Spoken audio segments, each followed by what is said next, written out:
And then the people. I can't talk smack about the people because most of the people at Disney World were probably not from Disney World. And by Disney World, I mean Florida. I'm just being honest as well. Can anybody here, because this is going to sound like crazy, so I need you to back me up unless you disagree with me, in which case I need you to just shut up. I've never heard so many accents from the north of England as I have at Disney World. I didn't hear a single person with like a posh London accent, but I heard a ton of like, I can't even think of a city in the north of England. What's north of Manchester? Don't say Scotland, okay? Sheffield, thank you. Newcastle, Leeds, Yorkshire was what I was thinking of. So everyone sounded like Sean Bean. Well, like, listen, brother, this wasn't Shakespeare, right? It's Disney World. Everyone sounded like they were from the same place as Sean Bean, but instead of being cast in Lord of the Rings, they were cast in Too Hot to Handle, which is the only other place where I've ever heard this concentration of accents from the north of England. No, by the way, nobody's backing me up in this take whatsoever, so never mind. This is not like when I said everybody in Whistler is from Australia and people in chat went, so true, so true, so true. I'm getting not backed up precisely by anybody at all here. That's real. Unlike that motherfucker at the back of the plane. She shouldn't have to make an apology video, is my personal opinion, okay? She didn't do anything wrong, I think. She didn't do anything wrong. She had a breakdown because she was on like psychedelics or something like that. It happens, I guess. You shouldn't. She probably ate at the Orlando Outback. So true. They didn't even cut the fucking blooming onion. She was only half breaded. I'm sure it happens all the time, man. There's like, I couldn't believe when I said that my shorts got so sweaty my phone accidentally called 911. There were like 8 people that were like, the exact same thing happened to me. In fact, I think somebody said the exact same thing happened to me today. That's how hot it was. Also, so thank you. Someone in chat said I'm a 911 dispatcher, and we literally field like 8 calls a day from people at Disney World accidentally. So don't feel bad. I completely believe it.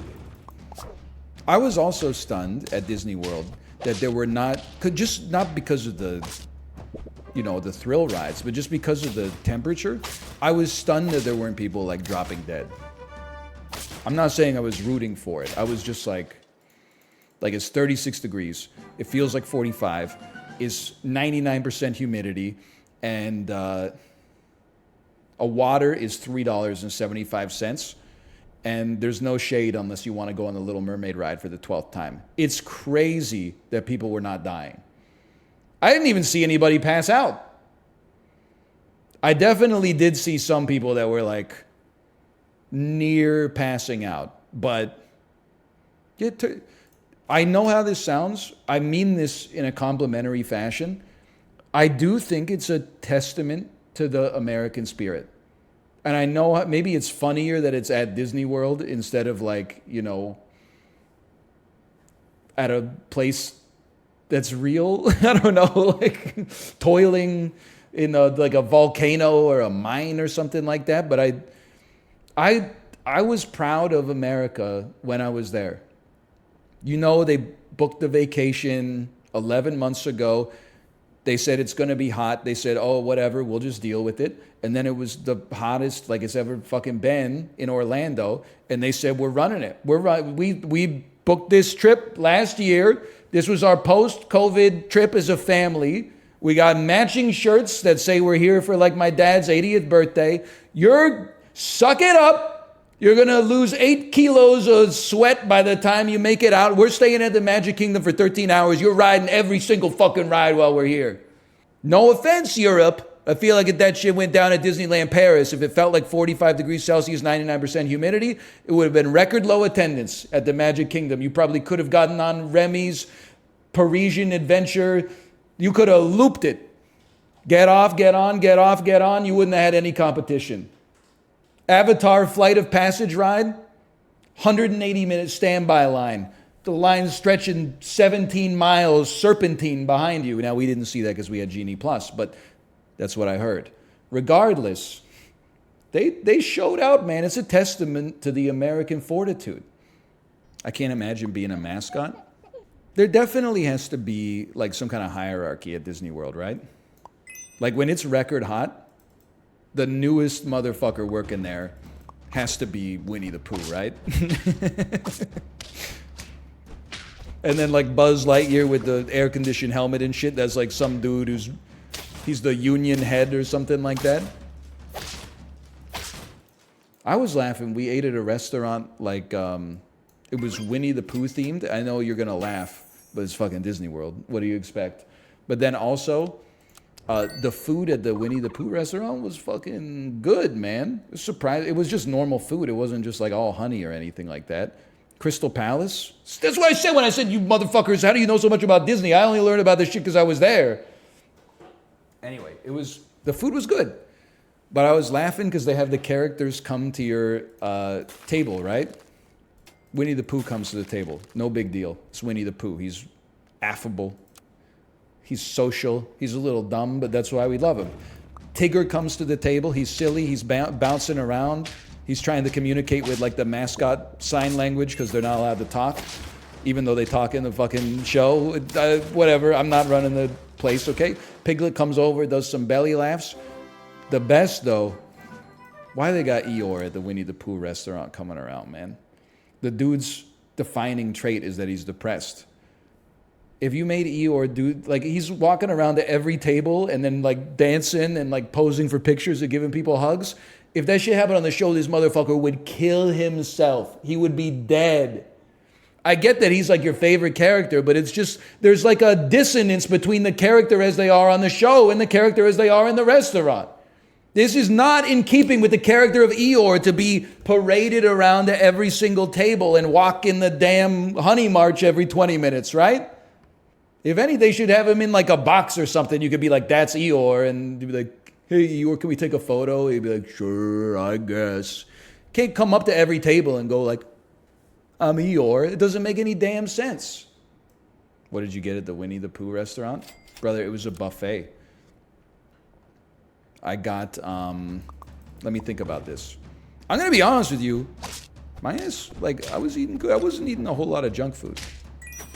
Because, I mean, my daughter didn't finish her kids' meal every day. So basically with every meal, I got like one free chicken tender, basically. But apart from that, when I go to a buffet, I don't go to the buffet to fill up on fucking 5 out of 10 fried chicken, okay?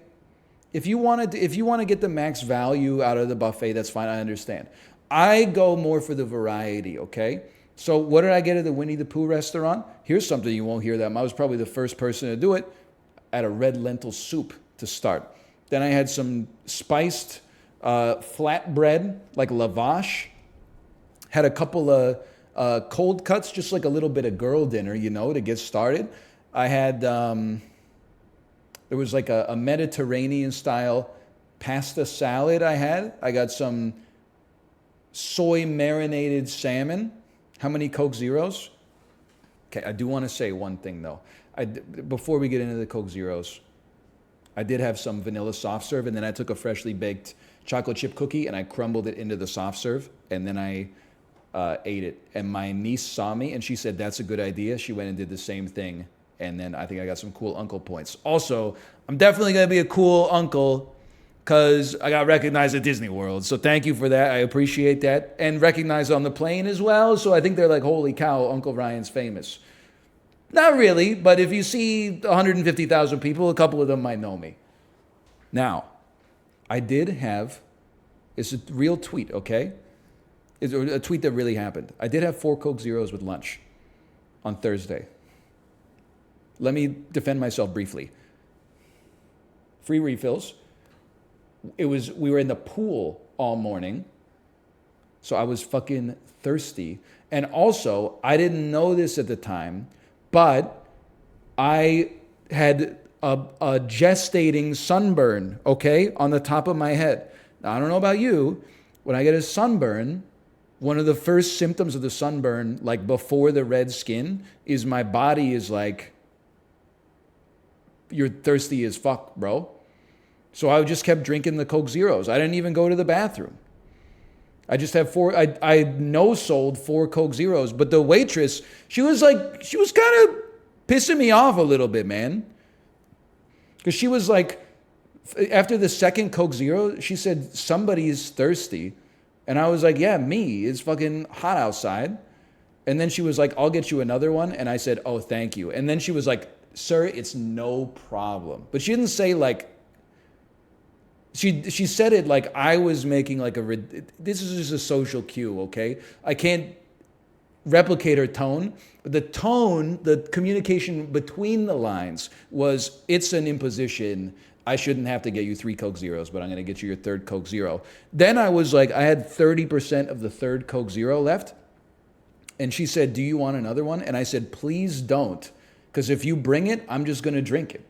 And then she said, no way, sir. I got you. And she brought me another one. But it's like, I didn't want the other one. Because as soon as she brought it, I just drank it. So what am I supposed to do? I got an 11-year-old, an 8-year-old, and a 2-year-old with me. They take like an hour to eat a meal that's like this big. Of course, if you put a Coke Zero in front of me, you put like unleaded gasoline in a cup in front of me, I'll probably drink it out of boredom. Apart from that, I can only think of woman who drinks gasoline, lady who eats her mattress, lady who drinks paint. That one's pretty bad. If you had to have a stranger, I mean, that's the funny part, I guess. I guess the guy who was having a relationship with his own car, I mean, it seems the weirdest to us, but that's probably the most harmless of all the addictions on the show. At least he's not eating poison every day. Oh, yeah, the lady who marries the theme park rides. Human brain, like, here's the thing. I think some people watch a show like that, and they're like, look at how weird this person is. I watch it, and I'm like, look at how complicated the human brain is. Like, you're just one incident in your life away from, like, a couple of things being rewired and being like, I want to fuck the Superman Man of Steel ride. Like, I think it could happen to anybody. It hasn't happened to me yet, but, you know, one Peloton accident, and I don't know, like a lobe gets switched or something like that, and then all of a sudden you're like, you pop a big old boner on Drop Zone or something. Ask for a water? Well, I didn't want a water because it doesn't taste as good as fucking Coke Zero. Sorry. So I had 4 Coke Zeros, yeah. But I do think that it's crazy to think about the fact that if I had, okay, listen. If I had 4 beers at lunch at like 11:45 a.m., she probably would have thought to herself, like, what's wrong with this guy? But like, if it was 8 p.m. and you ordered 4 drinks, people would be like, that's not that abnormal. But you get 4 Coke Zeros, people are like, whoa, somebody's thirsty. Save some Coke Zero for the, you know, it doesn't make it, it's just liquid. But for some reason, like, hey, you get out of here. Meanwhile, like, I feel like, I don't know if anybody else, sorry, I just got back from a week at Disney World, okay? I'm not going to apologize for talking about, people want banter, but then they're like, oh, it's too much Disney World talk? What do you want me to do? I can only speak from what I know. I did feel like at Epcot, we were there until close. I felt like the vibe at Epcot sort of shifted around like 5 or 6 p.m. It went from like little kids that were like, I want to go on the Guardians of the Galaxy ride, to like groups of tank top wearing adults that were like starting to have fights with each other. Like they were starting to have you see like a couple in matching shirts like sitting on a bench, and you're just like, while you're walking by, all you hear is like, I just think it's funny that you would, and you're like, oh shit. Like, and you know they're gonna wake up the next day and be like, that was so much fun. Holy cow. I felt like the vibe was definitely different post-dinner. Disney sells an Epcot after 4 p.m. pass to Florida residents. There you go. There you go. I told you the vibe changed. They let the locals in.